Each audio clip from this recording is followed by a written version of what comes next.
The Mayo Experience. Mayo Experience. Mayo Experience. Mayo Experience. Experience. Welcome to the Pat Mayo Experience, presented by DraftKings 2021 Waste Management Phoenix Open DraftKings picks and preview. If you have not subscribed to Daily Fantasy Picks and Bet, Daily Fantasy Sports Picks and Bets, The Mix, yeah, what are you doing? If you subscribe to it right now and leave a 5-star review with your Twitter handle or email address on Apple Podcasts, you are in a draw for $100 American. And there might be more than one draw, so I suggest you go do that. It takes you 30 seconds. You can win $100. It's good ROI on your time because you're probably just listening to this anyway. You can do it while you listen to this show on your Apple Podcasts app. So please go do that. Also, smash the like button for the episode in the comment section. Give me your 2 favorite $6,000 plays on DraftKings this week. And the Pat Mayo Experience Listeners League link is in the description of the video and podcast. Almost full already, so I suggest you go get your spot right now. Even if you don't have a team to fill out yet, just go reserve your spot and you'll be good to go. All stats are provided by fantasynational.com. Go to fantasynational.com/Mayo right now for 20% off. All the tools, all the stats, the most customizable golf stat engine on the planet. And it has the simulator, the ownership projections, everything you need to get yourself going. fantasynational.com/Mayo. I've been on like a old school wrestling kick so far this week. And I've been thinking about jumping back in. I have no real interest in like new wrestling, but stuff I've already seen as a nostalgia type play. My kids aren't quite old enough to get into it yet, so I might just leave that for, when they're both 3 or 3 and 4, that maybe we can start getting them into like late 80s, early 90s, mid 90s wrestling. But it inspired me to reach out to a guest. So today I'm going old school Conan WCW, some Odale Arriba Ben Rasa. What's going on, man? I don't know anything about wrestling at all. Like blank slate to the extreme. I don't know what you just said. Is that good or bad? That's good. I enjoyed Conan. He was kind of a scrub, but that's what we talk about on this show. We only back scrubs. That is the theme of the show, but old school wrestling. Okay, that's not where I thought this was going to start, but we'll see where it ends. No, it's only because I referred to, actually you have no context for this, but I referred to Patrick Reed and Jordan Spieth as Shawn Michaels and Marty Jannetty on Monday's show. So you can see one guy, he gets elevated. The other guy, who knows what's going to happen to him. He's going to be wrestling on the independent scene. Corn Ferry Spieth soon. Yeah, times are tough for, well, we got a lot of that in this field. There's a handful of course horses that are teetering on the edge of being relevant. So one course history versus recent form, it's going to be the ever-ending battle this week. Well, we got that a bit last week with Xander, and he's missed 4 or 5 cuts at Torrey Pines. No way he could ever be good. Boom, he comes in second place. We had that last year at this event where Tony Finau, I think, had missed the cut every time he had played in Phoenix, and then he loses in a playoff. This stuff is so fucking overblown. Oh, yeah, I mean, the sample size, especially for a lot of these tournaments, I mean, some of these guys, it's like they've got 3 missed cuts, and that's 3 years. That's nothing. Like you want to play, if a guy's played it 15 years, but even then he's such a different player. So yeah, naturally overblown. I find myself getting sucked into it when I want to justify a play, but I'm more with you than not. I think it actually means a little bit more for like your mid-tier or lower tier type golfer, because it does show somewhat of a course fit if they have played it over an extended period of time. It's no guarantee that they'll be good this time around. But I look at someone like Brendan Steele, for example, here, who has a really mixed history of really good performances, really bad performances, but he's coming in playing really well in terms of ball striking. Couldn't make a putt the last time we saw him, but the driving and irons were excellent. That, he's someone that I could potentially take a gamble on this week, and I don't think I'm going to be alone in that, just because his recent form is good coming in. Plus, he has these spikes of course history where it's not every single year, but when he does tend to play well in Phoenix, it's really good. Yeah, I mean, there's definitely something to that. I think one of the more overblown things is when people attach like how a course is going to play when Rahm wins or JT. Like those guys, it doesn't matter. They can just win anywhere. There are certain courses and certain guys, they only have a handful of opportunities each year to cash a big time check because some of the courses they're just not competitive at. So I think this is one of those. I like the slightly smaller field. This is one of my favorite. I love this event. I've always liked it. I love this event too. And before we jump into the course, I want to talk about the slate because for the first few weeks, not to say that I'm doing great by any means, I'm up on DraftKings, although I did not win all the monies last week. I lost slightly, both in betting and on DraftKings. My $100 team bailed out the $200 team that I put in. I do the 200. Okay. It really sucks because the last 2 weeks, my $100 single entry team has been awesome, and my $200 team has not cashed. But I only reviewed the $200 team on the Sunday show.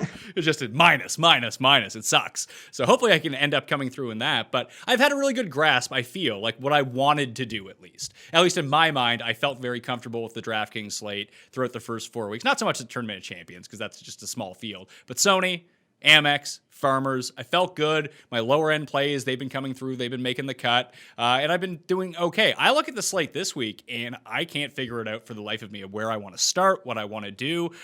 Usually we try to make the pro cases and the con cases for a lot of these guys, but I'm having a really hard time finding con cases to a lot of these players. Yeah, I mean, this does kind of have a... listen, Farmers is a good field, but I don't know. This has a different vibe. You've got 5 north of 10K, and to me, 5 pretty damn reason why. You can always justify those type of guys, but it's not just them. Even as you work down, the thing that I was struck with, normally I have a lean of, it's going to be mostly stars and scrubs or mostly balanced. This week, I see a strong case for either type of build. I feel very comfortable starting at the top with Rom.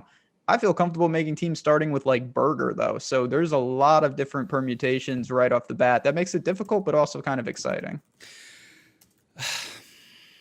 I kind of want to go stars and scrubs here, looking at the very top of this field, because I find that there are $6,000 plays that I'm very comfortable with. But then I tweeted out on Monday evening that there's this range at like, where does it start? It starts at it starts at Russell Knox at $7,200, and then all the way down, all the 72s, all the 71s are like, oh, those are guys I play every week. This is great. I'm just going to lose all my money here. Yeah, that's a danger zone. I mean, when you say stars and scrubs, are you anticipating 2 north of 10? I think so. That's what I played last. Like all my good lineups last week were Rory Rom lineups. And obviously those guys didn't win, but the construction that led me to, because I was good in the $6,000 region, that you get List through, you get Haggy through, you get Will Gordon through, and then you have another $8,000 guy. So a lot of my teams were a mix of like those 3 guys, maybe up to Straka in some spots. I used Brem in a couple lineups, but not very many. He ended up missing the cut. And the other one, like I used like Zalatoris and Ryan Palmer in that third spot. And just the way that construction went down, it got me away from a lot of landmines. And so it was just lucky lineup construction with the way that it ended up working out, because I did jam in 2 high-end guys. But if you feel comfortable in the 6K region and a higher propensity of players make the cut this week versus last week with only 132 players in the field versus 156, but the same top 65 in ties, I'd be inclined to do that. The issue is like when I built my first line, I've only built 1 lineup so far, and all the guys in like the 8s I like. Yeah, I mean, so then that's where it can be interesting, because you're obviously there's an opportunity cost no matter what you do.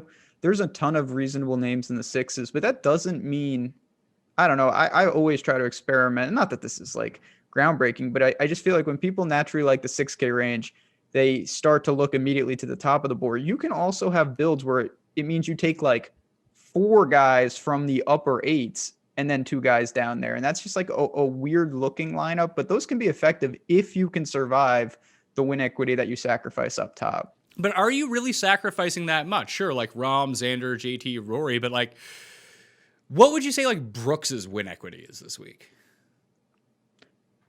Better than, he's like 50 something to 1. I bet Brooks at 54 to 1. Yeah, like to me, that's a little much. That's the range that I'm talking about, though. Like Scheffler, to me, is a true wild card. I kind of like him. Wolf can turn it on and off instantly. I mean, Ricky's a whole different case, but you've got those type of players. They have win equity, and if you start there, if you hit the right one, now you're really dialed in. And obviously, there's a lot that still has to fall your way, but that's the kind of build that I think could be really effective here. All right, well, let's jump into the course. It's not quite as long as the South course last week. TPC Scottsdale, a bunch of long par 4s, eagleable par 5s, a drivable par 4 at number 17. Obviously, the stadium course, we're going to have fans back for the first time ever. I got some inside info on the course if you want to hear it. Always. So number 18 has that huge lake that you have to go over or play to the right of. And usually there are grandstands all the way up the left. However, there are no grandstands over the lake this time around. So the person at the course who told me this being like, it might be a free-for-all off the tee on 18 and people might just try to drive the green. Because if you miss left, it's not that big of a deal. You don't hit it into the people, into the grandstands and have to take a penalty. That is interesting. I mean, I think it leads into the pretty obvious narrative that you can be aggressive off the tee here. You can get away with a lot, pending you're not in like the cactus or whatever. I don't know what goes on in Arizona, but the rough isn't that punishable. So maybe that's one more data point where you can really try to be aggressive off the tee. I think that's the way that I might want to play it here. The weird thing is, looking back at the winners of the event, even if you throw like Kevin Stadler, who won, I think, in 2013, 2014, it's pretty like class players who win this event. Not like the upper echelon like we saw last week, where it's like Day and Rose, and then you put into the context of when these guys won, that it's like, oh yeah, these guys were like top 5 players in the world. And you see Patrick Rees, top 10 player in the world, he ends up winning. Tiger, for so many years, wins at the Farmers Insurance Open. But like Webb, Hideki twice, Ricky, Brooks, Gary Woodland, like these are all good players. There's no like random loser who just tends to pop up. Like Shez almost won, but then he didn't. But he was also in the midst of a very good run at that point. He competed at the U.S. Open that year. He won the or was that the year after that he won Travelers? Either way, Shez was in a good run. I just thought it was interesting that you don't see your, I don't know, JB Holmes has won this twice, I suppose, but like Streelman hasn't won, or Joel Damon, or one of those guys. That's why I'm very curious about this $8,000 range, that it's not like the super elites that win here. It's like the tier 2 elites that win here. Yeah, I think it just speaks to how many of them there are. Like they outnumber like 4-1 amongst those big 5. There's 20 guys that to me have reasonable, I mean, it's not sizable, of course, but like they can get in the mix. If they won the event, I wouldn't be like, wow, I can't believe that. These are pretty good players. They're probably just not in the best form, or, not as consistent as the top end. But yeah, even when you go down to that, what you're talking about, you've got guys like Bubba, Henley, Siwoo, Harman. Those are all mid-range plays this week. Those guys can easily get in the mix, though. I think this is the first time I've ever seen this happen. I'm looking at the Fantasy National simulator right now. So it runs the event 1,000 times and spits out winners for you. And the top 5 guys in the win simulation are the 5 guys above $10,000. I don't think I've ever seen that before. And that speaks to why I think you're saying, like, if everything is in line, it makes it very difficult. If the pricing and the win equity and everything is, say, perfect, which obviously it's not, but if it seems that way, it makes it very hard to find the leverage. So you have to be creative with lineup construction, because there's not a guy that's like, oh, this guy's going to be 3% owned. I like him more than everybody else. I'm going to start there. I feel pretty much in line with what I think the field is going to do up top. And that's fine, but it doesn't create any edge. So let's get into the $10,000 guys then. If you want to start above $10,000, you're looking at Rahm, Xander, JT, Rory, and Webb. I don't think that there's a safer play, and now he's going to go miss the cut and shoot like 80 or something. But Xander, I believe in his past 24 tournaments, has come inside the top 25, 22 of those times. Like at your $11,000, although he's not winning at all, that he is returning value almost every single week, because he's finished inside the top 5 in 5 of the past 7 tournaments. Yeah, he's also, this is not a real stat, but it should be, he's made the cut on the number, I think, in every tournament. He makes the cut on the number, and then he comes in second. I don't understand this guy. Xander is very good. I'm a noted Xander hater, I guess you could call it. I don't know. His ball striking, his tee to green is fantastic. He putted really well. On top of that, last week, for me, the safest guy would be Rahm. Just loves, 5 for 5 here, all very good showings. Arizona State guy. The back is fine. The new clubs or whatever, it seems to be fine. It's $200 more. I would go to Rahm if I had, if I was just taking best available. So I think that if you can get tricky with your ownership this week, and this feels like a very big game theory week with just kind of how you spelled it out, that the pricing lines up with the win equity at the very top almost exactly, so you know what you're getting when you get into it, and you want to take one of these top end players. That, am I just a sucker if I go back to Rory? No, I mean, look who you're talking. No, Rory, I mean, so he has one thing that I don't think is a huge deal. He has not played here. It's just the same story with him. You can look at it 2 ways. I've been saying this for a while now, and when you're this good, this is starting to be a problem. But, Rory was fine last week. He gained across the board. He was in the hunt, and he had a bad Sunday. again. He was good in Abu Dhabi, but it was kind of that same story. So I feel extremely comfortable with him. I guess my question to you is, are you getting any sort of ownership discount by going to Rory? I don't know if you do. I think this week you will, just because all of the other big names who have been playing better and anyone who used Rory last week felt scorned by the way that he finished. And I felt worse. I mean, if Rory's in it, he's going for it. I talked about this with Jeff, where he's only really concerned about winning. He's not too concerned about coming in second. So he's either going to go for it or he's going to fall back by going for it. And when he starts driving it out of bounds and he's the best driver of the ball in the world, then you got some problems. And you know that he's pressing it a little bit. But it was Saturday that pissed me off with Rory.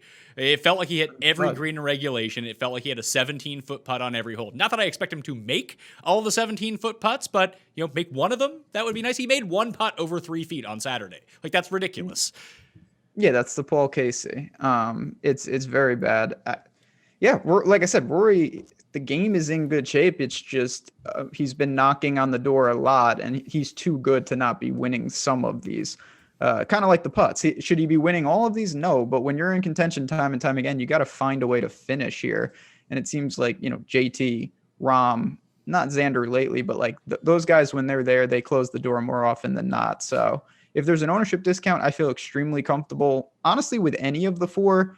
Webb is fine. I have no problem with him, but I would put him fifth. I think that you're going to see most of the ownership gravitate to one of the top two guys, whether it be Rahm, whether it be Xander, or some combination of those two. And I don't think you're going to get a huge ownership discount. I'm looking at the ownership percentages right now on Fantasy National, and it's early. So how many lineups have been generated so far? Only 3,000 lineups have been generated so far. That's going to be like 30,000 by the end of the week. So you have a much better sample. It'll give you a much clearer picture the longer that you wait on this. You allow the sample to build itself up, then it's a bit more accurate. But right now, Rory's coming by far the lowest owned of these five guys. Not that he's like 1%, but he's like 12%. No. Yeah, and that would be, if you're going to tell me, and the betting market would bear this out. Like, Rahm and these guys against Rory in a head-to-head, they may be favored, but it's not going to be drastic. If you're getting half the ownership, that's appealing. I will probably get over on Rory. I will probably try to pair Rory with Rahm and deploy, what we talked about last week. There's a lot of guys down low that can make up salary quickly.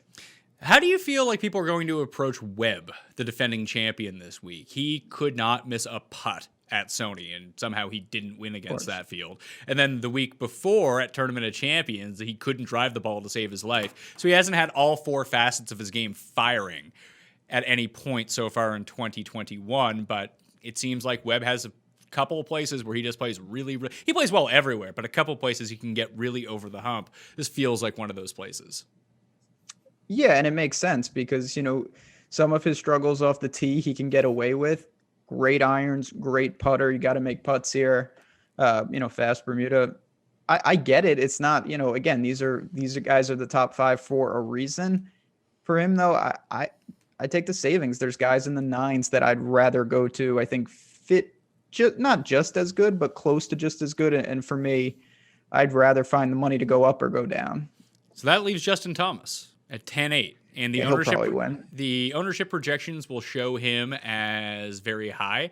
I feel like he's almost like a reverse Xander in some ways, where Xander's always projected at one level and then he comes in 5-6% higher almost every single time. It's like people tell themselves and tell people that they're not playing Xander, and then when they fill out their lineups, they do play him. And Justin Thomas weirdly feels the opposite way, where you just look at the stats like, oh, he's number 1. Of course I'm going to play him. Then it gets down to it's like, nah, I'd rather play Xander instead of playing JT, or I'd rather play Rory instead of playing JT. So if I have him projected at like 17%, all of a sudden he's like 13%. He's the lowest owned of the 5. He just seems to have a lot of volatility because no one likes Justin Thomas. No one dislikes Justin Thomas. People just don't have opinions about Justin Thomas.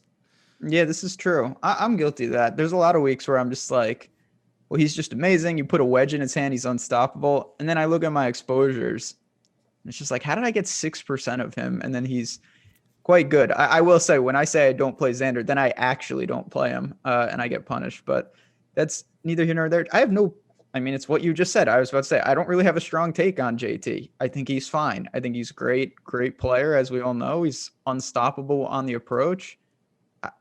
I'm going to have some. I just don't know if I get major leverage just because he is just kind of there at 10-8. It seems pretty accurate with where he should be. Yeah, and then I'm looking at Rom. I mean, maybe Rom just is the play. Just go with him. He's never finished worse than 14th at this tournament. Yeah, he was good at. I mean, he was good as an amateur here. He was good in his 4 appearances as a pro here. He's built for this course. He's also just very, very good in life. I feel extremely comfortable with him. But that's not, you're paying 11-2. You should feel comfortable. Does it strike you as odd that Xander Schauffele is the leading putter on the PGA Tour over the past 24 rounds? No, it doesn't strike me odd at all because this is what I'm talking about. What you see, the voodoo. I don't understand that. Is he that good of a putter? I would say no, but this is what happens. He doesn't even strike it well, and he still comes in second. And then he does strike it well, and he comes also in second. I don't really understand. Xander's results and his play don't correlate to me. It's very disturbing. It's just so funny that we label Finau with this tag of can't win, can't win, can't win. And he does have one win. But Rory and Xander, and I will even throw Hideki into that mix too now. Like they're approaching that point where they're there almost, not so much Hideki as the other two, but they're there every single Sunday and they don't win. Like when was the last time when was the last time Rory won? Was it the Canadian Open? I don't know. It wasn't last year. And Xander's last win was the Tournament of Champions in 2019, so the first week of 2019. Yeah, Rory won that tour championship, but like he didn't, that thing. I don't know when his last like actual tournament win was though. Maybe he got like a one overseas somewhere. Yeah, that's possible. Hideki hasn't won since Bridgestone. That was like a million years ago. Yeah, the tour championship. He was the WGC HSBC champions in 2019 in China was Rory's last win. Yeah, it's been far too long. Generally, I think that stuff is somewhat overblown, but it is something. I guess it's a data point. I just don't know. I don't know. That's obviously another hot debate in like the industry, just in life. Like, is closing the door a thing, or is it just variance? Do some guys actually win more than others, or will the wins start coming for Finau and Rory again? I think it's a weird data point for a lot of people because so few people are actually build up enough of a sample to actually measure that. But like Patrick Reed is kind of becoming that guy. He just thrives. All he needs to do is create controversy, and then he is built for that. There's no doubt about it. Bryson to an extent, but yeah, Reed does have something, and certain guys definitely do. For Finau in particular, not that he's not even in the tournament, so he's not relevant, but like there's a lot of Sundays where I don't think he particularly lost the tournament. He just didn't win it. To me, that's different. Like he's not blowing leads. He's just playing pretty well, and someone's playing outstanding. Yeah. 9K range. Owner of the course, Hideki Matsuyama, is overpriced slightly at $9,800, but he does have 2 wins here, so you overlook that. That's getting baked in a little bit. Berger, Sungjae, Harris English, Ryan Palmer, Scotty Scheff, and Will Zalatoris at $9,000. I only have 2 of these guys with a star next to their name right now. Even though he's massively overpriced, I don't think I can get away from playing Ryan Palmer because I keep playing him and he keeps being good for me. And any course where Rahm is good, in my mind, that Ryan Palmer is just randomly going to be good as well because they're the new Kevin Chappell and Jason Day. Whenever one plays well, the other one tends to not. Rahm plays well far more often, but just if you see before you see Jason Day at the top of leaderboards, like, oh, Chappell's in 4th. And you're seeing that with Rahm and Ryan Palmer right now, too. Tony Finau is the other corollary to them, that the 3 of those guys can all just really play well on the same week. It's more just a testament to there are certain courses, I think, where Ryan Palmer just has it figured out like these guys. Yeah, the thing about Ryan Palmer is obviously, especially at Farmers, he is putting out of his mind, and that is of course pretty atypical. He's still striking it well. It's not nearly as well as we saw earlier and to close the swing season, so I have no problem if people are buying to kind of continue that. I wasn't really on there to begin with. I'm not looking to jump on. I would rather go to Berger, who I don't know. He's another one. He's just playing good golf, and it's been like that for quite a while now. Berger, strangely enough, I went back and looked at the strokes gain stats from this tournament last year. He was the one who couldn't strike the ball and did everything on the greens, which I thought was kind of strange. Berger, I have projected as the highest owned player right now, which I thought was a bit odd, but I guess the distribution between Berger and Matsuyama is going to be really large. No one is using Scotty Scheffler, and very few people are using Harris English this week, a guy who sunk my $200 lineup. I know you're a noted Harris English fan, Ben, but doesn't it seem like a spot for him? Nice rebound? I mean, I guess it's closer because at least he won't be like 40% owned. Still probably not. Listen, you just named two guys. I'm going to speak to the other one. I really like Scotty Scheffler. I bet Scotty Scheffler to win the tournament. Shot 65 on Thursday, shot 79 on Friday. I don't know what to really make of that. He obviously had some putting issues. That's still no excuse. This is just a guy, though, when he gets going, particularly off the tee, which has been bad in this very small sample size, he is a dangerous, dangerous player. And coming off what we saw last week, to me, missing the cut like that is much better than just missing the cut traditionally. I would rather see my guy go crazy low and then implode than just be like pretty average for the 2 days. Oh, so you can just take Keegan Bradley at the same time? Yeah, that's why I play Keegan. Scheffler to me is just these guys. It's that same range. Wolf, Hovland, who's not here, Morikawa to a lesser extent, Zalatoris, I guess, when we see this long term, they're going to have some head scratching results in there, and then they're going to blow a field or two away during the year. And I think that Scheffler this week is extremely dangerous. If he's low owned and he's going to be, I'm definitely getting over. Yeah, English, Palmer, and Scheffler seem to be the odd men out in the 9K range. And I'm curious to see how a lot of these builds go. I think you might see a cap on how highly owned someone is unless there's just a lot of rally behind one person, because a lot of people are going to make Rahm Berger lineups, or Xander Matsuyama, or Rahm Sungjae, or Justin Thomas, Rory Zalatoris, or something like that, and just leave these other guys by the wayside. So they might all come in the single digits when all is said and done. Sungjae's a really interesting one for me at this course. That's what I'm saying. Like, I like all of them, and I'm finding it really hard to scratch the names off because, again, once we get past this level into the eights, like, I don't know. I don't think that Ryan Palmer is on the level of these other guys in terms of overall skill, but he's just playing so well right now that I might just try to ride the heater. Listen, there's certainly nothing, when these guys get going, we've seen it. I mean, Harris English done it for like a year. Some guys just play above water for a while, and they'll regress eventually, but that doesn't mean you can't buy. To me, a lot of that is ownership dependent, though. Like, if the masses catch up and the price is up there, it becomes very difficult where you could play, like, who's going to play Usti? Literally only me. Like, am I the only person on the site? You and Ulrich will definitely play Usti. Okay, he's cuss one and done. Really? Yeah.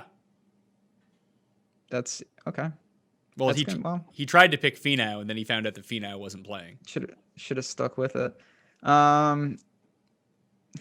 Yeah, I don't know. Usti's one of those guys. Brooks is there. Wolf. Like, this is the range. I know we talked about this at the top of the show.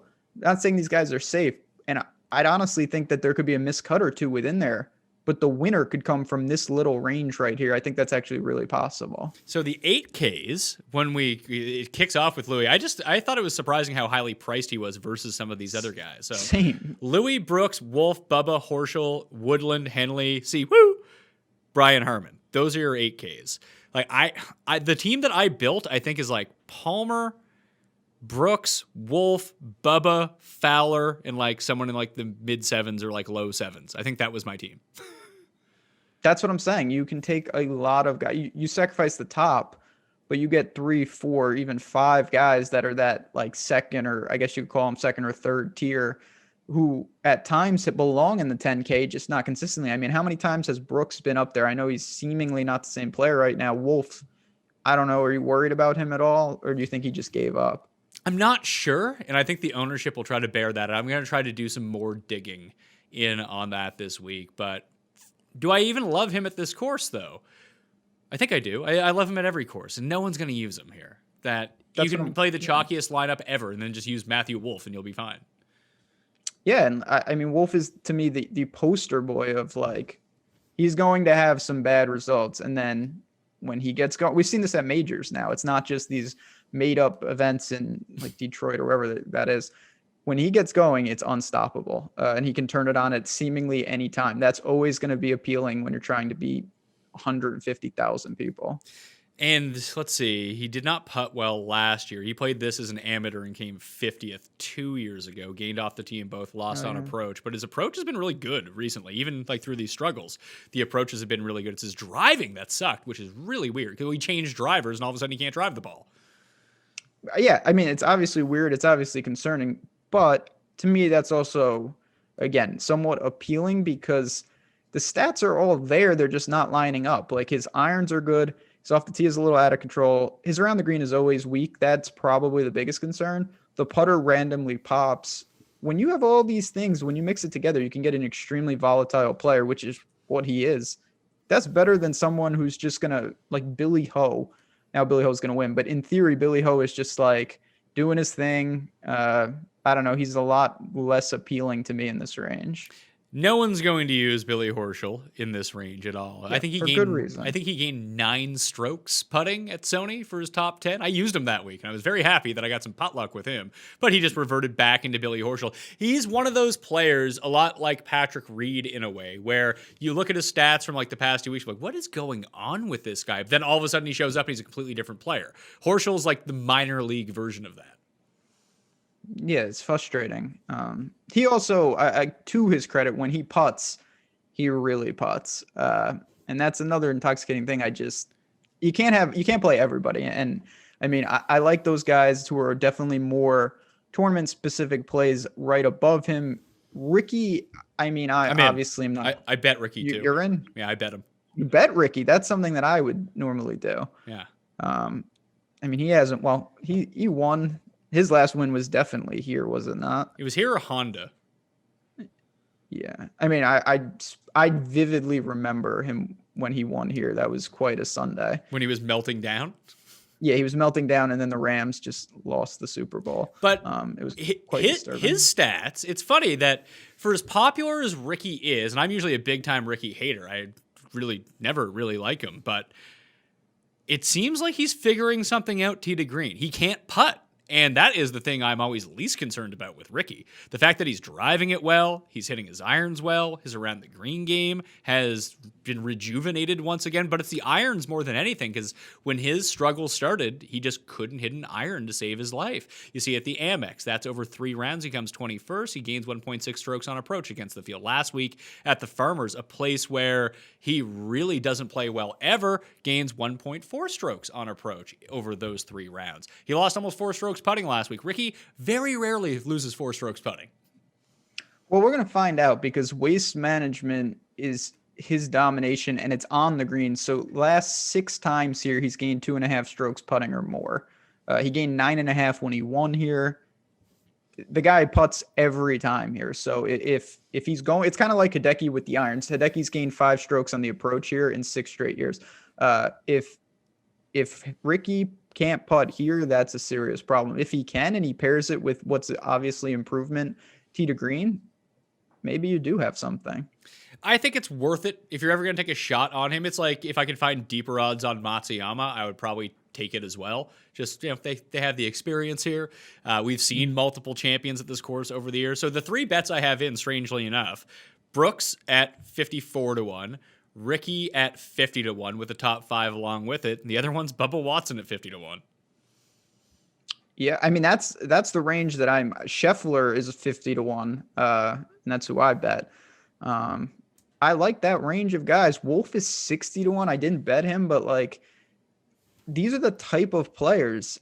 I almost feel like they're kind of, I don't want to say auto bets, but at these type of prices, they just win seemingly randomly. They just have so much firepower. I forgot about the other corollary, the Bryson Wolf corollary, where they're not afraid to come 1-2 in tournaments, usually with Bryson at 1 and Wolf at 2. Yeah, that's the extreme corollary. Where is Bryson?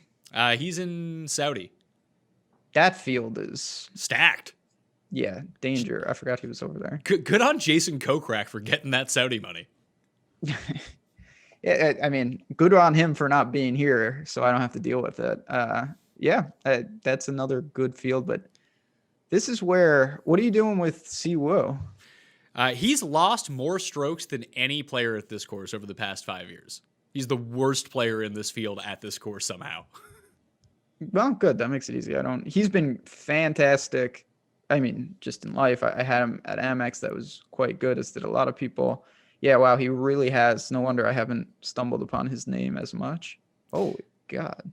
Yeah, it's really bizarre how poorly he's played at this course. You'd think this would be a really good course for him because it does reward, like, good around the green players tend to do really well here because you can chip in on a lot of these greens, and maybe the speeds throw him off. I don't know. And it's like a lot of players who have done well at Sawgrass over time and other TPC courses have played really well here. Obviously, he's done that. Hasn't played well here. I don't know what it maybe he hates Phoenix. Yeah, maybe it's something, maybe it's nothing. Kind of interesting, but I have a feeling that people won't dig as much, and he will get almost too much ownership based on that court history the wrong way. Like, people will just play him because he's, had a win recently. He's just stable. I like the guys a couple $100 cheaper than him. Well, the one guy, and I don't know what his ownership is going to come in at because I was thinking that he'd be sneaky, but then I thought he's never sneaky, is Russell Henley.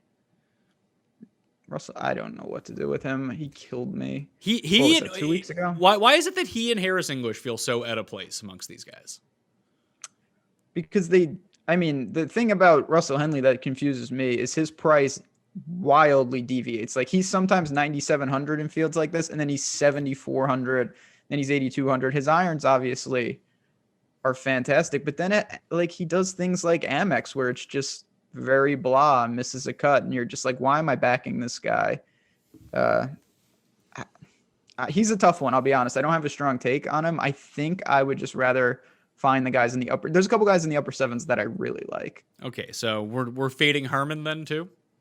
Yeah, I just pretend that he's not there and hope for the best. Yeah, I mean, unless he plays in like the weakest of weak fields like the Amex, he's not probably going to get a top 10. So the upper sevens, the two stars that I have right now are Connors and Homa, but I'm not alone in that. Everyone likes those two guys this week. Yeah, Homa certainly is doing a lot that I like. He played well. I liked him a lot last week. Can I interest you in a potential 1% owned Jason Day? That's where I'm going. Yeah, you absolutely can. Around the green game, his game is all over the place. It's a big mess. He has no real history here. Obviously, I'm worried that he's not looking good. He was not good, but it's Jason Day, and no one is going to play him.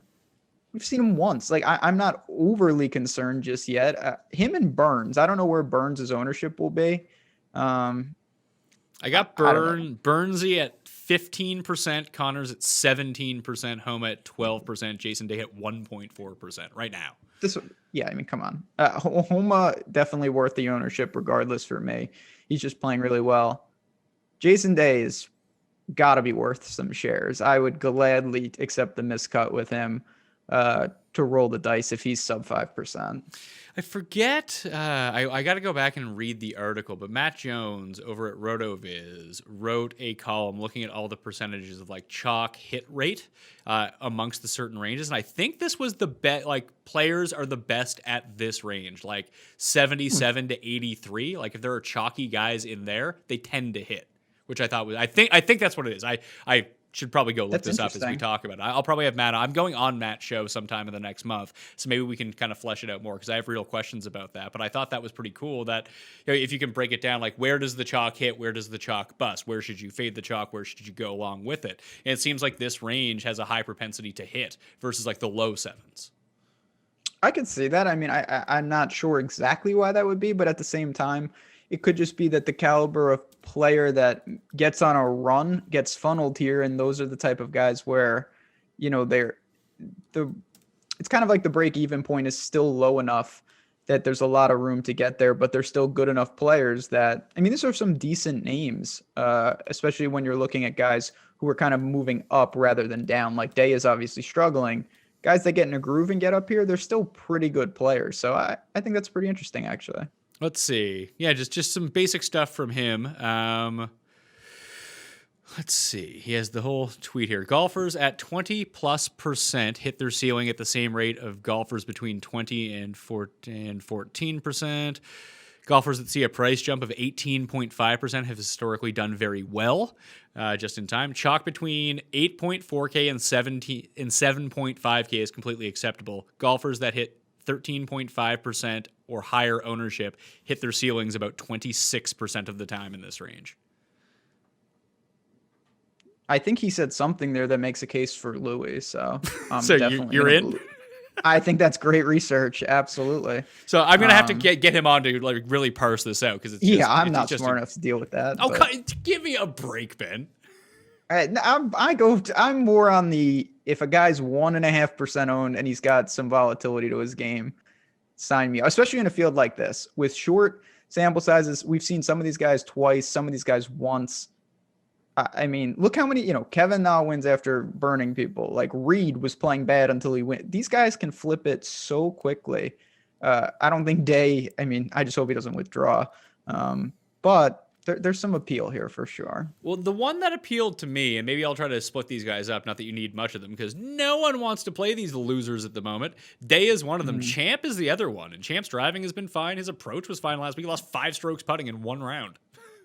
Yeah, and Champ is another one of these guys. He's not a good putter, but when he putts well, it's dangerously well. Like you know who he reminds me of? JB Holmes. Yeah, and JB Holmes. Well, God, JB Holmes he's not here, is he? Yeah, he is. He's won this tournament twice. Good for him. I just was hoping that he still wasn't here. 64, whatever. We'll talk about that in due time. There are guys like that. Keegan kind of does that too. They're not good putters, but when they putt, you're looking at like +6. So Champ can do that. You're flying blind. You're probably looking at another miscut, but that doesn't really matter when you're talking about top end equity, top 10 percentage, things like that. The upside is still there. You just have to parse it out whether it's worth it. Then you have the rest of these 7s, unless there's like you want to go Gooch. I know a lot of people went Gooch last week. You could ride the form with Norlander if you really wanted to. No. But then you got like Steele, who I mentioned. What's that? Spieth. I'm not going to Spieth. Are you? I feel like no. I am gonna go to Spieth at some point. Travelers maybe. One of those like dinky events where Corn it's going Ferry to be finals. Yeah, where it's going to be like a bit of a weaker field, somewhere where he can spray the ball off the tee a little bit, and just hopefully he can get back his chipping magic, and we'll be good to go. Yeah, listen, I'm sure there'll be a time where I'll jump on. I don't think this is it. He just seems wildly overpriced. Like per his betting odds, he should be like $6,600.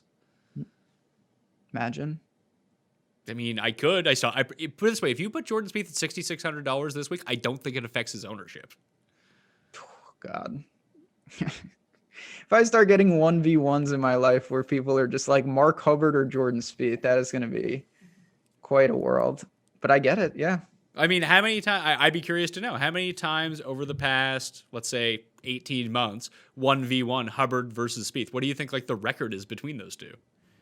Yeah, I mean, you would assume Hubbard's coming out on top. Yeah, no, listen, Spieth has been broken. It's just the name will always carry some cachet with people. I'm not going there. As simple as that. I'd rather play what we got. We're starting to get to the range here with all the guys that we like. Let's see here. I don't understand. No, that's all rounds. Yes, of course, all rounds. It's going to look that way. Let's go past 50 rounds. Spieth versus Hubbard. Hubbard is 25-22 against Spieth. That's sad. Yeah, that's a burial. And past 24 rounds, 14-8 for Hubbard over Spieth that they've played together in the same tournament.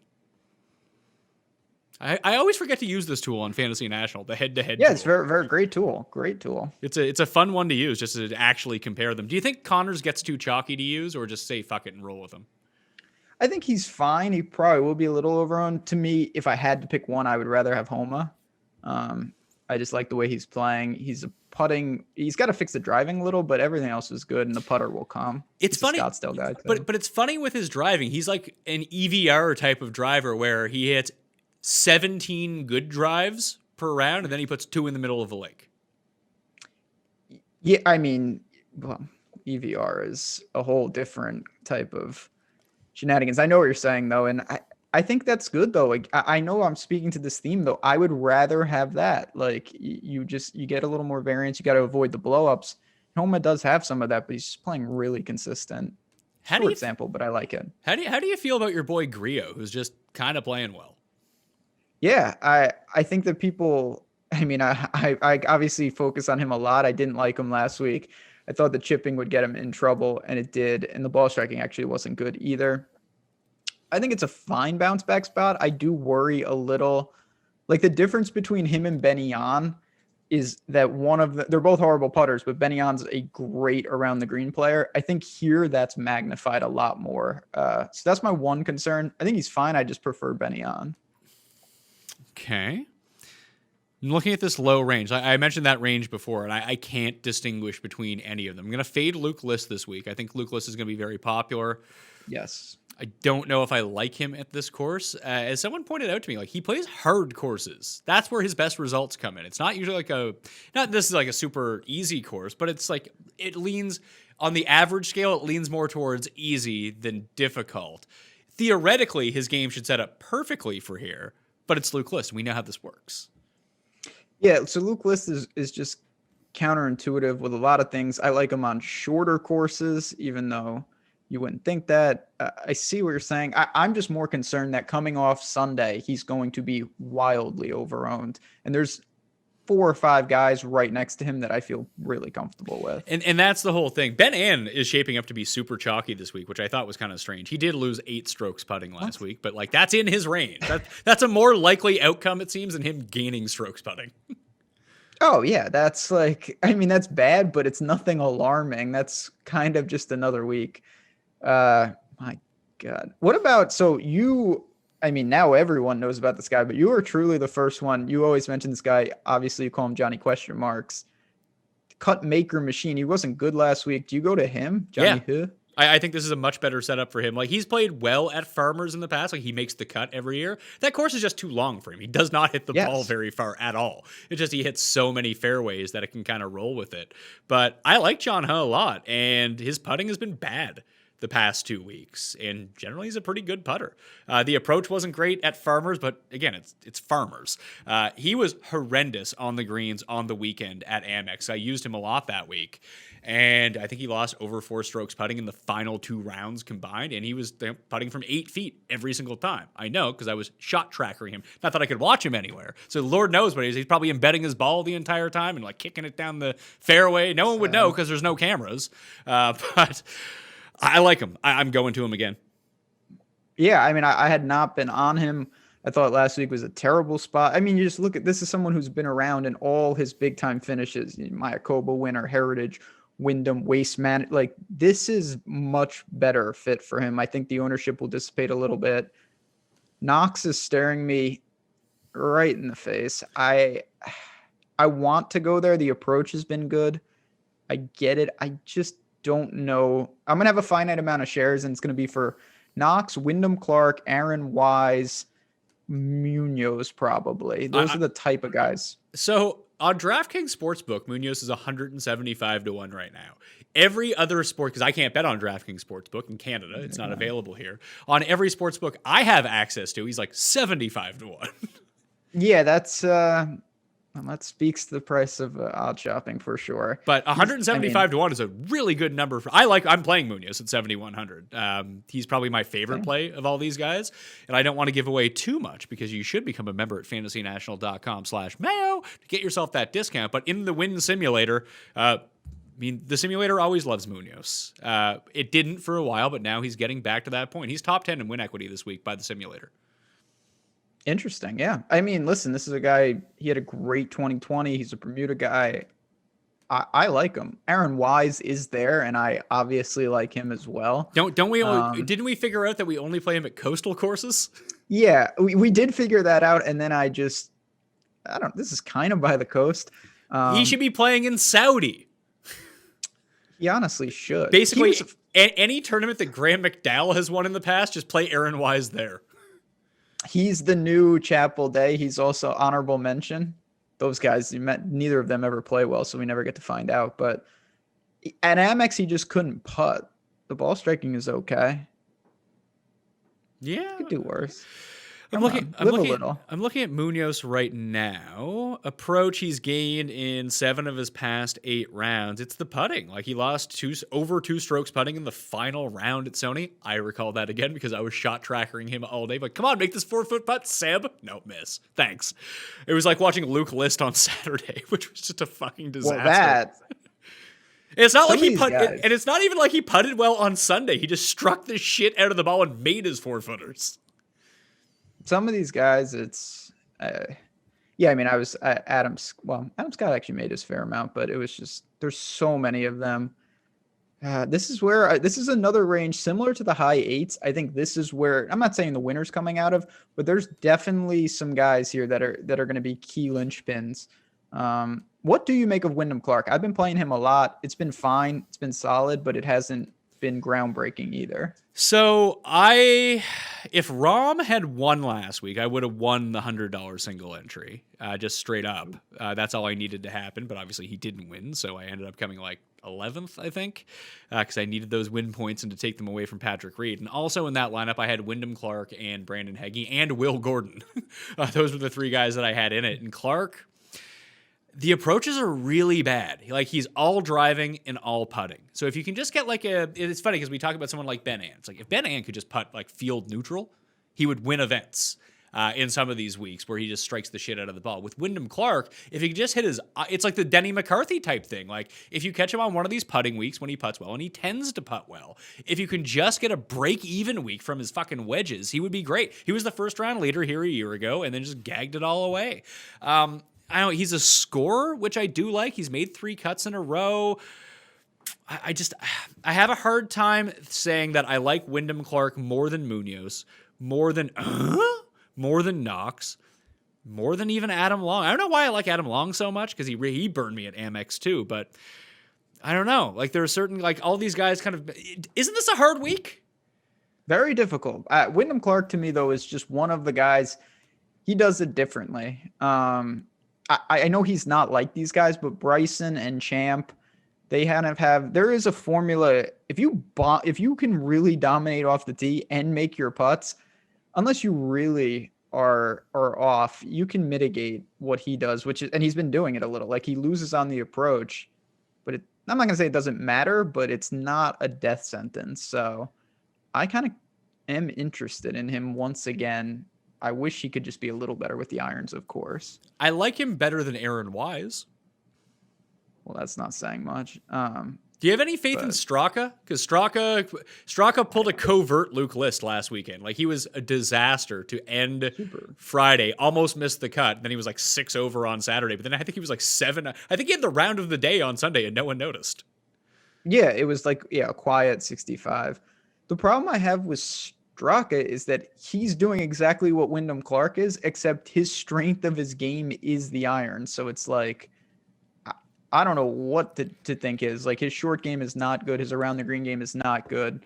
Yeah, but he is a type of player, almost like you talk about with like the putters, whether it be Keegan or Champ, that when they gain a bunch with their putter.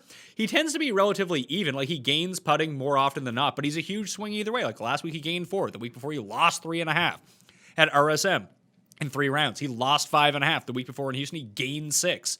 And the irons work exactly the same way. Like at the Amex in 3 rounds, he lost 4.5 strokes on approach. 3 last week, the tournament before at Sony, gained 4, gained 7. Like he's just a weird outlier player, and it's never really all matched up in the same week. That it feels like there's win equity with him somewhere at one of these tournaments. I have no idea where it's ever going to happen, but he feels like at his price point that I don't want to call him like a good blind bet all the time, but if he's going to be constantly like 200 to 1, it feels like he does everything well enough at different times throughout his stats when you look at them, that it feels like they're all going to match up and he's going to be really good one of these weeks. Almost like when Carlos Ortiz won in Houston.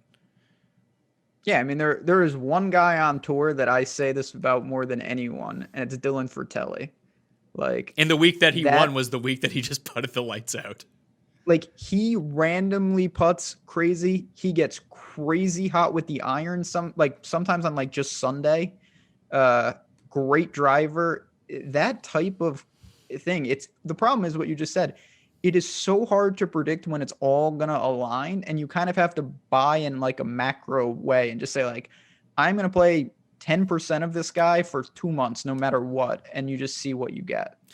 At 7K, Hoffman and Laird have both made the cut each of the past 5 years. Might be even more than that. I'm just looking at the past 5 years. Hoffman is now withdrawn from 2 consecutive tournaments. Obviously, no one's going to use him. Would you use him, or is that just lighting your money on fire? No, I don't think it's lighting your money on fire, because maybe I'm wrong. I don't think he would have withdrawn if there wasn't the delay last week. I think he just gave up. And the conditions, it being cold and rainy for a guy with a wonky back, probably not great. That could be, I mean, if you want to deep dive into it, it's like, never play Bubba when it's raining out. Just don't do it. It's a bad idea. Correct. That he's going to give up and just get mad the entire time. And then you have all these guys with the bad backs, not great, and maybe that's what happened to Jason Day. Just too wet, too cold. He couldn't get loose. We're in Phoenix this week. Should be warm. Should be great. Let's go. Bad back stack. Hoffman, Day. Get Tiger. Yeah, Tiger, Chapel. I don't know where he is. So I don't think it's insane, but obviously you have to know what you're dealing with. You have to also like him. It's not, you don't get points if he just doesn't withdraw. He actually has to play well. Yeah. What about Laird? Because I've actually heard a lot of buzz about him this week. Yeah, I mean, listen, this is a guy that he's got some, I guess, like desert pedigree. He's, things of that nature, Shriners or whatever. But I just don't. Here's another one. His irons, they're so concerning to me, and this is a guy that kind of needs that because I don't really trust his putting. All right, let's jump into the sixes. Can I just keep playing Will Gordon? He made 2 eagles coming home on the back nine and still shot over par on Sunday. But those 2 eagles were nice. Yeah, guys, a carry. The thing about Will Gordon is his price is so, like, if he was 6,800 every week, I would say I don't really get it. But man, for 63 for a guy that we don't know if he's any good, and that's a good thing, he could actually be good. I get it. I'm just going to keep playing Kyle Stanley, though. Oh, Kyle Stanley. This is the point of his biggest triumph. Yeah, and since that triumph, my God, his course history since that win is mega atrocious. Do you think? I don't know why. I know that we can't really factor this in whatsoever, but with the lack of fans there, like not being the certain atmosphere that you get used to in Phoenix, do you think that's going to affect players? Is there any way to figure out who it's going to affect? Like, I feel like it's a good thing for Bubba. Probably. I mean, I think there are maybe a couple guys that one way or another it could factor in. It will definitely matter, but I tend to think that it's unquantifiable. True. Davis Riley, $6,100. Do you take the shot? I don't. He's another Corn Ferry legend. Yeah. Grayson made the cut last week. Grayson keeps having, like, Grayson in Showdown is not a terrible play. Because if you go and look by his, like, round by round stats, he has one amazing round per tournament. And sometimes his next round is even worse than the last round was good. Then he misses the cut. He actually made the cut last week. I don't think he's actually ever missed a cut at this event. You see? He lost 9 strokes putting last week. Yeah, he's not a good putter. So just over his last 5 tournaments in general, he's averaging losing 3.5 strokes putting. And he doesn't even make the cut half the time in those. One of those was at Amex, where there was only 1 weighted round. Over his last 10 tournaments, he's losing an average of 2.4. Over his last 20, 2.1. And forever, minus 1 stroke putting per event. So he's progressively getting worse on the greens. At Waste Management, he's 4 for 4 in made cuts, though, each of the past 4 years. 6,100. All bombers. Rom, Rory, Grayson combos. Don't hate it. I wish I knew what Davis Riley did well besides win.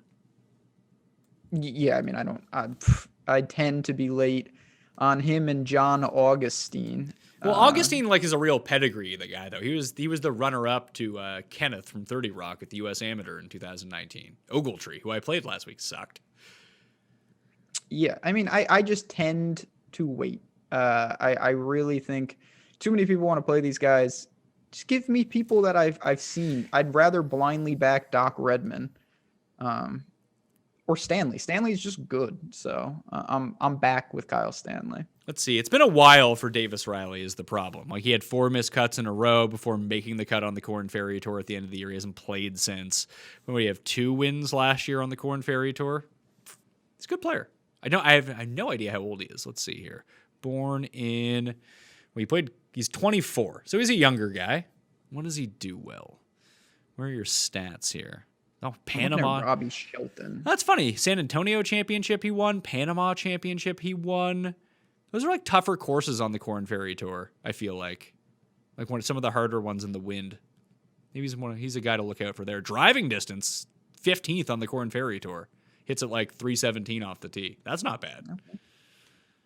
No, listen, he could be very good. He could play fine. If I had to, I would play Will Gordon. I would play Robbie Shelton before I played that guy. Has Bob Shelton ever had 2 consecutive good weeks? No, but this could be it. He's another one. When that guy, he scores like a banshee. He also seemingly makes more putt. I watch his round sometimes and I'm like, wow, this guy really good putting. And then he just loses 3 strokes putting in that round. It feels like he's a better putter than it bears out. Maybe that's just me. Keith Mitchell at $6,400, I think, along with Will Gordon, is the type of player that you want here. We're back on Bermuda. Bermuda Keith, always a good sign. I feel like he had a really nice showing last year. He was 16th last year. Gained over 7 strokes off the tee last year. Cannot chip at this place to save his fucking life, but it's Keith Mitchell. What are you going to do? But he's going to bomb and gouge. And that can be effective. Like that. God, watch Tom Lewis play well. That would be tilting. Tom Lewis made the cut last week, didn't he? I don't know. Tom Lewis is just perpetually frustrating because I guarantee you once this year will come out of nowhere and do something amazing. But I hope it's not this week. I doubt it would be. When was the last time? Oh, yeah, he was second at the WGC last year, wasn't he? It's St. Jude. And in that, I don't have it in front of me. He was like the last. He would have, if there was a cut, he would have been cut by like 10 strokes. And then he shot like 25 under par in 2 days. It was insane. I can research that for you. Let's see. I remember that vividly. Let's see here. Yeah, Tom Lewis. Yeah, he was 73-70 the first 2 days, then 61-66 on the weekend to come in second to Thomas. Yep. Sounds about right. Like I said, if you're going, at least this week, you have some appeal to go down here because you have good players up top. So like there is actually an appeal to get Rory and Xander together. And then you also want Brooks on that team. Well, you can do it with guys down here. It's not like some of the weeks where you don't even know what you're paying up for. So someone that I had been playing a lot during the swing season, I feel like his game is like kind of back. He hasn't missed a cut since the Irish Open on the Euro Tour. Irish Open. Yeah, that was his first start back post-COVID. And he hasn't missed a cut since. He was T6 last week in Dubai. Patty Harrington is $6,200. Patty. Yeah, I mean, he's obviously built for tougher conditions, but just even going back and looking at it, like Scottish Open, 14th. Bermuda, 26th. Houston, 32. Dubai, he was 62nd, but still made the cut. Last week in Dubai, he was T6. If he makes the cut at $6,200, he allows you to get all these top-end guys. And we know he can putt, if anything. He definitely can putt. I just I shouldn't say. The scoring is, Shelton, Gordon, Mitchell, T-Dunks. Like Dunks, almost like Siwoo, has been awful at this course. But he's not good. That could be an issue. Tyler Duncan isn't actually good, but I feel like he should be better than maybe you're right. Maybe he just shouldn't be good anywhere because he's just not that good. I always root for that guy though. I don't know why. I think he's better than most. He took my money. I had a double on Webb, and I forget whoever it was. Someone won on the European Tour, and I had Webb just to win RSM, and then Duncan beat him in a playoff. Fucking hate that's Tyler right. Duncan. Doc Redmond garnering the most ownership in this range, along with Cameron Tringali. Those seem to be the two. What about Varner? Yeah, Varner's like 4%, so I guess it makes him one of the higher owned guys, but I don't know what to make of him. I don't know if he's bad now or it was just a really long layoff. Yeah, I mean, he's just one of those guys, a couple different results. It's easy to say this, but you'd find him in the mid-7s. Like, he'd be with Sam Burns. Sure. And last week in his one round at Farmers, he lost 2 strokes chipping and over 3 strokes putting. So that's not normal for him. No, that's hanging out with Griot too much, I guess. I don't know. Neesmith played well last week. That guy. That's Is he getting it back? Getting that juice back? Ooh, the irons. My goodness. I know, right? 6.5? Steamy. Okay, I know I've mentioned a lot of guys. I got one more and then I'll be quiet. What about Charles? I was watching, I don't know if it was PGA Live or it was like Golf Channel. Charles was on there and he was playing well. And they made mention, I think it was at the Sony Open. Maybe it was at American Express. I can't quite remember. But the commentator said, with a straight face, be like, you got to watch out for Charles Schwartzel, one of the best ball strikers on the planet. That's how he's going to win. And I was like, where are you finding this information from? Like, Charles going to gain 12 strokes putting, and he's going to win. That's how he's going to win. Most likely. I hope he becomes the best ball striker on the planet. I don't see that in the crystal ball. He was just, he did patented Charles. A couple strokes around the green, couple strokes putting. I don't know. I don't think you need to go to these guys, but again, if you fell in that range and you had to get someone, I wouldn't immediately cross Charles off the list. He's been terrible here, though. That is a little concerning. Keegan, but the model tells me he's the 10th best player in this field. Well, yeah, Keegan, model darling. They can't factor in his shenanigans. The other one who's just been playing well, and we'll kind of recap this all at the end, just because we're trying to talk about every single player here. I just looking at his numbers, I don't understand how it's working, but Nick Taylor keeps making cuts. And he's like in it after the second round, and then you don't hear from him on the weekend. He's another one. Oh my God, his approach numbers are bad. Oh my God. He has played and he's making cuts. I just don't know exactly how he breaks through without fixing the irons. All right, let's recap this for the people because Okay. we've talked about every single player. Let's make some real decisions now. Of the 10K guys, our top 2, Yes. I'm going to say, fuck, man, this range is so tough. I'm going to say Xander is probably your best bet for safety. But I'll probably end up playing Justin Thomas Rory teams now that I'm looking at it because I just feel like no one's going to use those guys comparatively to the other ones. I'm along the same lines. To me, Rahm is the safest, and Rory would be the leverage if you're getting an ownership discount. Can you get away with Rahm Xander lineups? You can make them. Definitely. Yeah, you can. Absolutely. Of the 9K guys, I'm just kind of stuck on Palmer right now. You like Scheffler? I like Scheffler. I think I like Berger is great, but he's going to be very popular. And I think Sungjae is someone that I'm going to have to take a closer look at. Remember were you watching the golf last weekend on Sunday early on when it was like Sungjae's in second place all of a sudden? Okay. I thought he withdrew because I scrolled and I was just like, wow, Sungjae disappeared. He was 7 under at the turn. And then he shot like 40 something on the back. I don't know what happened. I think he's gotten to that like Rory Rahm range where he's like, I'm playing to win. I'm not playing for second anymore. I have enough money. I play every week. Good for him. He's played every week so far. It's what he does. I already used him in one and done, not at the right time. But yeah, Sundry just does his thing. He's just good. We're back on Bermuda though. That's always a nice thing for Sungjae. Oh, definitely. Honda. Absolutely. So 8Ks, I think I really got to figure out what to do with Wolf because I think that he could be an excellent play, but obviously he could withdraw at the same time. But Brooks, Ricky, Bubba, those are going to be my 3 guys. I don't like this range on the whole, so I'll probably be pretty limited. It would be Brooks, Ricky, and Uste. I'm just looking at the ownership right now. The one guy we didn't talk about in the high 7s was Ortiz, coming off a good week, played well here last year. Are people like, because everyone wants to play Homa, everyone wants to play Connors, but like Ortiz is the better player of those 3 guys. It's another one. He's doing it with the combination of Wyndham Clark, like really good off the tee, really good putting. His irons have not helped him at all. It can be done.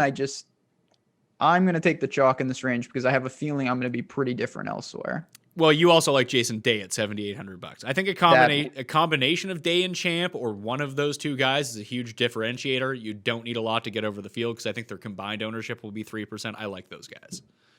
Same. And if you use one of them, it's not to say, but you've already leveraged, then you can kind of just take best available in a lot of spots. So I like lineups like that. I know directly with what I need and where my difference maker is. From the bottom, and Munoz for me. And you like Wyndham Clark? I do. Wise is wise, but I think that Wyndham Clark and Munoz probably where I'd go. From the upper sixes, I have actually no one starred from up here. Hahn is interesting. He was playing well. Now he's not playing well, but he tends to play well here. Yeah, he comes out of nowhere too. He's one of those guys. I remember this was a long time ago when he won Wells Fargo from the clouds. I think for me up top, it would be Kyle Stanley. The glove? Charles. The glove. The glove was he almost missed the cut after dominating the South and then went to the North and tried to miss the cut. That's basically what Brooks did last week. Insane, but Rory too. Like Rory played awesome at the South and sucked on the North. Yep. But from the lows, I got Mitchell, Gordon, Patty Harrington. I have stars next to Davis Riley and Grayson Murray as well. I don't know what to do with those guys. I probably won't use them, but I'm keeping them on the radar for now. Also, Villegas is $6,100. He also withdrew last week. It's amazing. There was a time where I would say that Kevin Tway would fit this course, but he does not fit any course. Shelton would be the only guy I'd throw in there for me. Okay. All right. At least we narrowed down the list a little bit to see how it works. Still, to 100 guys. I'm still trying from 132 to 100. I'm still just trying to figure out where I want to go with lineup construction. Like, does this feel like a tournament to you? Because there's a couple of these for the year, and they're generally the ones where I have the most success at, where I just fade everyone in the 10Ks. Is this one of the is this course doesn't feel volatile enough where you're going to get like two of those guys missing the cut? Yeah, that's the tricky part because first of all, it's an easier cut to make. There's not a ton. I mean, there's water and stuff, but there's not like massive blowups lurking. So to me, you're better off in some ways just taking a couple of those guys where it feels like even if they don't play well, you get like 18th. Then you have four other guys if they don't win to maybe bail you out. I kind of think that's more the prudent play than thinking that some of these guys are just going to completely whiff and miss a cut here. I'm honestly thinking about not making a ton of bets or playing a ton of lineups this week. You got to pick and I mean, I've done that a little early in the season. Now that football is over, I'll start to rev it up. I wish I played more at the Amex. I would have had it, which was very frustrating, but it comes with the territory. Some weeks it saves you money. Some weeks you wish you had 150. Yeah, that was like the Sony Open for me. Like if I had just played 150 or even just played 50 instead of 25 lineups, I would have bbeen looking very good. Yeah, that was me at Amex. Last week I could have played 1,000 lineups. It wouldn't have made a difference. So yeah, I'm not feeling it this week. I can't whittle it down. I think that's. Should you always play the same? Should you try to pick and choose your spots? Because it's not like when I feel good about something, I'm automatically winning. I still lose those weeks. Like, should I just try to be consistent with it? Like, that's a really hard part about playing DraftKings for me that I can't wrap my mind around. But I'm just not feeling it this week in terms of I have no really strong takes on plays or fades. Like I said, they all kind of just blend together. I feel like you can make this almost every single way, and I don't want to rake myself by trying to play too many types of lineups and too many guys. So that's the dangerous issue with something like that. When I have weeks like that, I try to just allocate. I mean, you can certainly play less always, but to what I try to do is maybe I allocate my contest selection differently. That's one way to do it too. And I feel like I'm going to pick and choose, and I'm going to pick and choose wrong by going with it. But it's almost, but it's like you kind of say, like sometimes you try to take all the short hitting guys in one lineup, or you try to take make lineups with the longer hitting guys. That I might just try to like pick a lane and just press that, and if it hits, it hits. If it doesn't, I'm going to lose this week. Ironically, when I have weeks like you're talking about, I actually tend to be really aggressive, not with the amount that I play, but my core. I pick like two narratives and I try to cover as many of those bases as possible. So I open myself up to really get punished. But I don't know, in weeks like this, I feel like if I start planning for 5 or 10 different things, even if I hit one of them, I just have like one out. And I don't like doing that. I tend to actually be like, say I made 20 lineups, I'll make 15, and then I'll make my last 5 just rolling 2v2s, which I don't tend to do. But in something like this, I'd be more prone to do that. All right. That will do it on the Pat Mayo experience. I feel really bad about the shows this week. Like I didn't have any bad. I've made 3 bets now that people can catch up on. But like Jeff and I were pretty inconclusive on the betting show. Feels like we've been very inconclusive on this show. And I don't want to lie to people and just be like, no, I like this guy, but not this guy. Like we're trying to talk it through, but I don't feel like I'm any far. I feel better about the week, but I don't feel like I'm there yet though. But I'm gonna have a live chat tomorrow at 12, so maybe I can figure it out then. Yeah, sometimes you got to work. I'd say, listen, it's better to remain up in the air than just push through and force a narrative. Pick a couple things that you like and then say, okay, if I get these right, what's the easiest way to spread this and cover the most bases? For me, that's Scotty Scheffler. He is the absolute key to my week. I know that already. He has to play well. So your Scheffler day lineups are going to be looking pretty good? Yeah, they'll be. I mean, the good thing about lineups like that, I most likely will have the weekend to myself. I can do what I want. Won't have to worry about anything. You're going to find out pretty quickly what I've done here. All right, that will do it on the Pat Mayo Experience. Please rate, review, and subscribe to the Pat Mayo Experience. Also do the same for the $100 giveaway on daily fantasy sports picks and bets The Mix. I will be doing a one and done podcast, which you can find up on Mayo Media Network for the video. But if you want the audio version of that podcast, it'll be up on that feed on Wednesday, where I talk through the options. As you can see, I don't really know what to. I actually have an easier time with one and done this week, I think, than anything else. Where are you going? Do you have Burger left? No, just because I've been using the same strategy over and over for one and done. Like I had Reed last week in the race for the Mayo Cup. I just looked at the board. I had Reed and Rory, so on my 2 teams. But I just looked at the board and said, oh, here are the top 10 guys in the field in terms of betting odds. Here are the 3 guys that that are going to be lesser owned than everyone else. I'll just use them. Like Harris English could be that guy this week. I'm using Scotty Scheffler. Scheffler will most definitely be that guy, but I don't know if he's on that level. Like I'm going to try to figure it out in terms of like, who do you think is going to be like the most popular one and done? Hideki? Burger. Really? I think it's going to be Burger. Why do you think it's going to be Burger? I don't know. He's going to be the most popular DraftKings play, but doesn't that correlate? I don't know all of the time. I mean, some people used him, though. That's a fair point. Some people used Burger already. Yeah, it's Sony. Why aren't we just saving Burger for Ricky?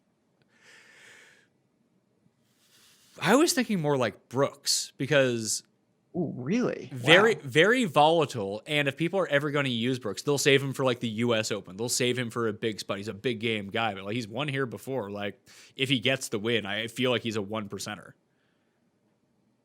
Oh, yeah. You're saying people aren't going to use Brooks. I'm saying people will not be using Brooks. No, I don't think they will. I agree with that. I was going to say, I think most people will save guys like that. Ricky, I think people want to get out of the way. Bubba. Bubba. So maybe it's a week to attack the top then. Like, are people going to use Rahm? Are people going to use Xander? Are they saving them for bigger spots? No, they're definitely saving them, but it's the allure of burning them. Yeah, I mean, you absolutely can do that. You mentioned it with Reed. Like if you can get a win, if you can get a win or a second out of your top end guy, I mean, it's worth burning him. Oh, absolutely. There's no doubt about that. Yeah, I mean, I'm opening it up. I've had a fine start, nothing special. I had Siwoo. Other than that, not great. Scheffler, again, this is just all the eggs are going in that basket. All right, at JazzRazDFS on Twitter, at Awesemo.com. You can check out his work, and over on the Awesemo YouTube channel as well with the live streams covering all of the sports. It is Ben Rasa, not a fan of wrestling, as we found out, but, I'm a fan of old wrestling. It's a long show. Thank you for talking this out with me. Thank you all for sitting through this and watching. I'll see you next time. Mayo Experience! Experience!